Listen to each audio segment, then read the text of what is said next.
Assalamualaikum warahmatullahi wabarakatuh.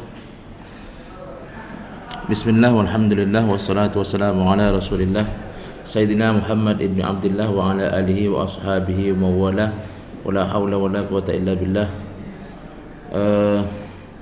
Yang saya hormati Bapak Dekan Fakultas Teknik, Bapak Profesor Dr. Rahmat Hidayat.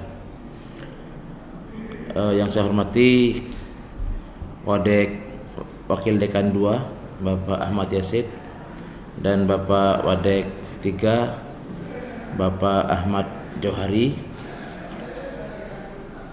teman-teman aktivis mahasiswa serta adik-adik mahasiswa baru yang saya banggakan. Jadi saya sebagai Wakil Dekan 1 yang membidangi di bidang akademik, pada kesempatan kali ini ingin menyampaikan hal-hal nantinya ke depan yang adik-adik bakal jalani, ya, terutama di bidang akademik, ya. Mungkin saya akan memulai dari startnya dulu, ya, dari mulai nanti adik-adik untuk menjalani kegiatan akademik selama 1 semester harus dimulai dari merencanakan yang namanya KRS online. KRS itu kepanjangan singkatan dari Kartu Rencana Studi. Jadi nanti kalau tahun-tahun sebelumnya adik-adik itu biasanya dipandu oleh senior-seniornya, oleh mahasiswa-mahasiswa pengurus himpunan ini untuk mengambil bagaimana caranya memprogram KRS online, biasanya dipandu gitu, ya. Kalau tidak mengambil KRS online itu, maka adik-adik kedepannya tidak bisa mengambil mata kuliah, karena KRS online itu merupakan perencanaan di mana adik-adik ini mendaftar, ya, untuk mengikuti suatu mata kuliah. Itu dulu yang pertama. Kemudian setelah KRS online, untuk maba biasanya semester 1 itu masih paket, ya, masih paket. Jadi tidak bisa memilih. Paketannya untuk maba ini 18 atau 19 SKS. SKS itu apa? SKS itu sistem kredit semester. Jadi begini, nanti sampai lulus adik-adik ini nanti harus menempuh sejumlah minimal 144 SKS, di mana 144 SKS ini akan dipecah ke dalam paling cepatnya 8 semester.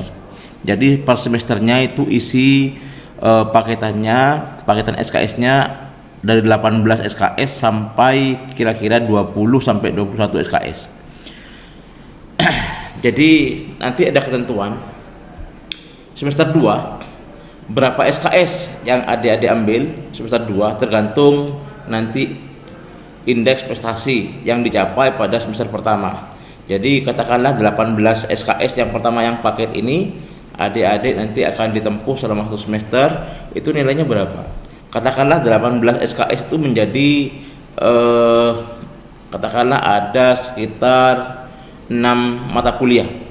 Artinya setiap mata kuliah ada 3 SKS sehingga ada 18.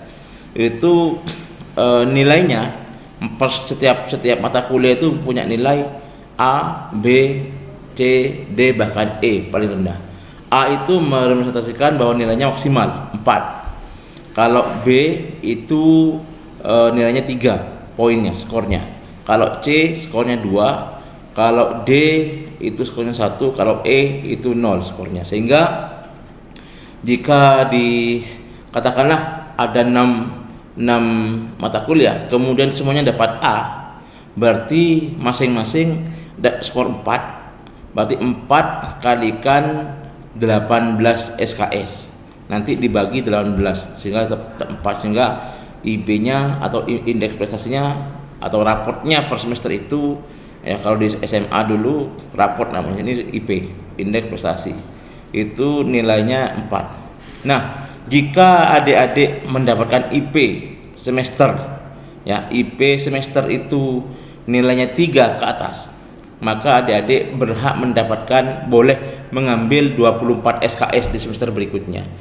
Sehingga kalau misalkan semester berikutnya paketnya 20, maka adik-adik bisa mengambil lebih dari 20.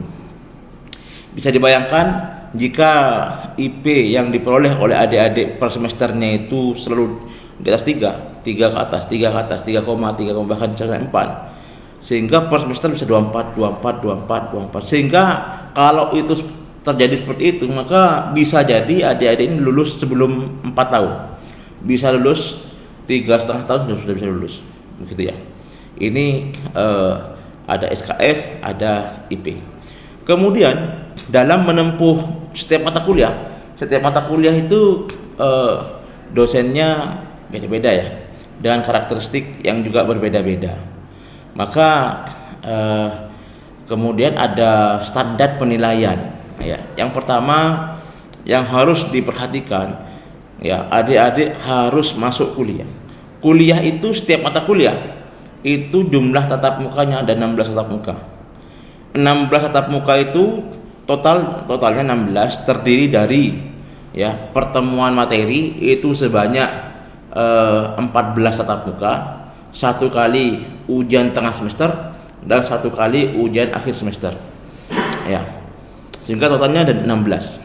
Dah, tatap mukanya sendiri ada 14 ya, materinya itu yang harus diperhatikan. Adik-adik harus masuk terus pada setiap yang 14 itu, jangan sampai sering tidak masuk. Karena apa? Karena ketika jumlah kehadiran adik-adik di suatu mata kuliah itu kurang dari 80%, artinya kalau 14 tatap mukanya 80%-nya itu berarti 12 tidak masuk 2 kali, lebih dari 2 kali tidak masuk, maka otomatis nama adik-adik tidak tercantum pada ujian akhir, sehingga adik-adik nilai ujian akhirnya dipastikan 0 ya. Siakat akan memfilter itu. Walaupun adik-adik ikut ujian akhir, tapi di siakat tidak muncul, sehingga ketika tidak masuk lebih dari 2 kali, maka otomatis adik-adik ini tidak lulus gitu ya. Karena otomatis begitu presensinya kurang dari 8%, otomatis tidak bisa mengikuti ujian akhir. Itu yang pertama, unsur yang pertama. Unsur yang kedua adalah ada nilai tugas ya. Tolong tugas ini diperhatikan. Walaupun sebenarnya bobot dari tugas tiap dosen itu beda-beda, antara ya paling rendahnya katakanlah tugas itu 10% sampai 20% lah tugas, tidak begitu besar tapi lumayan untuk nambah-nambah. Sehingga katakanlah begini ya, nanti ada tugas, kemudian ada kuis. Jadi kuis ini juga dosen biasanya macam-macam, ada yang ngasih tahu, ada yang tidak ngasih tahu kuis. Kemudian ada UTS, ujian tengah semester, ada UAS, ujian akhir semester. Dengan bobot paling tinggi adalah UTS dan UAS. Ya. Sehingga kalau misalkan nilai UTS dan UAS adik-adik itu tidak mencapai pada batas tertentu, maka tugas kuis itu lumayan membantu. Ya. Sehingga diharapkan adik-adik intinya harus ngikut aja lah, harus ngikut apa yang disajikan oleh dosen pada suatu mata kuliah tertentu, tinggal diikuti saja. Kalau enggak itu akan punya efek negatif ya, akibatnya buruk juga ya pada nilai terutama.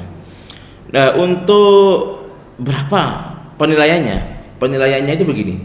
Kalau nanti ya nilai UAS, UTS, kuis, tugas ya, katakanlah misalkan 40%, UASnya 40%, kemudian UTS-nya 40%, kemudian kuisnya 10%, tugasnya 10%. Kemudian di Ramo ternyata nilainya adik-adik itu ya nilai keluar 82.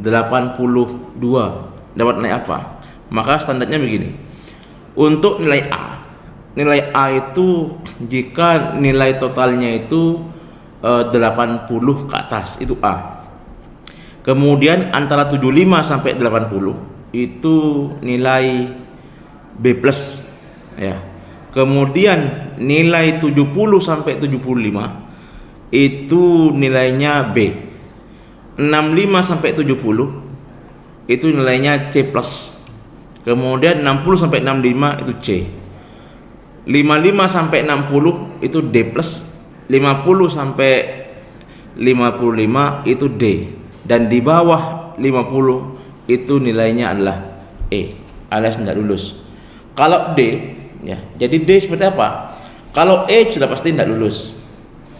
Kemudian kalau D itu nanti pada akhir, nanti ketika yudisium, ya, ketika yudisium itu rapat senat untuk memutuskan kelulusan dari seorang mahasiswa. Itu harus dicek semua nilainya. Maka ketika yudisium itu nilai D maksimal hanya 2 mata kuliah, tidak boleh lebih. Sehingga kalau E tidak boleh ada E. Kalau D maksimal 2 mata kuliah.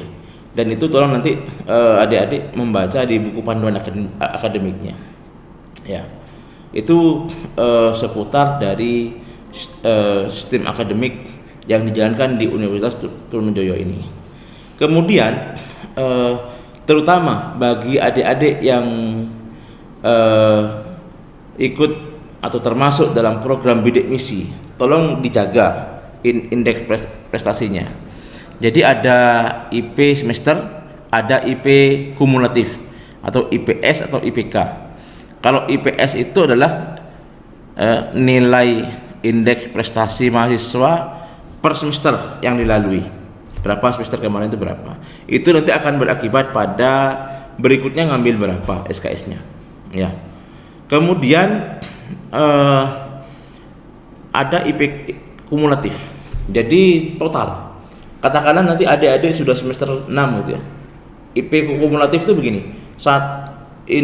Nilainya ketika semester 1, 2, 3, 4, 5, 6 total kemudian dibagi itu nanti jadi indeks prestasi kumulatif. Sehingga ada 2, kumulatif dan IP semester. Gunanya untuk mahasiswa bidik misi, ya. Untuk mahasiswa bidik misi itu tolong dipertahankan, jangan sampai salah satu dari IPS atau IPK ini jangan sampai di bawah 2,75. Jangan sampai dua-duanya di bawah 2,75. Kalau salah satunya saja di atas 2,75 itu masih selamat. Artinya semester berikutnya adik masih mendapatkan program bidik misi. Tapi begitu kedua-duanya IP semester dan IP kumulatif dua-duanya di bawah 2,75, maka semester berikutnya sistem komputer yang menangani itu otomatis akan memfilter adik-adik sehingga semester berikutnya harus sudah bayar, gitu ya. Itu pentingnya prestasi ya, indeks prestasi maupun indeks IPS maupun IPK. Yang terakhir dari saya, nanti setiap 2 tahunan itu ada yang namanya evaluasi, ya. Setiap 2 tahunan ada evaluasi. Evaluasi apa? Ada 2 evaluasinya. Yang pertama evaluasi berdasarkan IP. Yang kedua evaluasi berdasarkan jumlah mata kuliah. Kalau IP yang biasanya yang paling gampang IP. IP-nya 2 tahun. Selama 2 tahun IP-nya tidak sampai pada, ya, selama 2 tahun IP-nya tidak sampai 2,00, maka adik-adik kena evaluasi sehingga akan dilakukan pemanggilan pada orang tua. Ya, saya kira bahkan kalau misalkan berikutnya bisa di DO gitu ya. Mungkin karena waktunya terbatas, sekian dari saya, mudah-mudahan bermanfaat. Terima kasih. Assalamualaikum warahmatullahi wabarakatuh.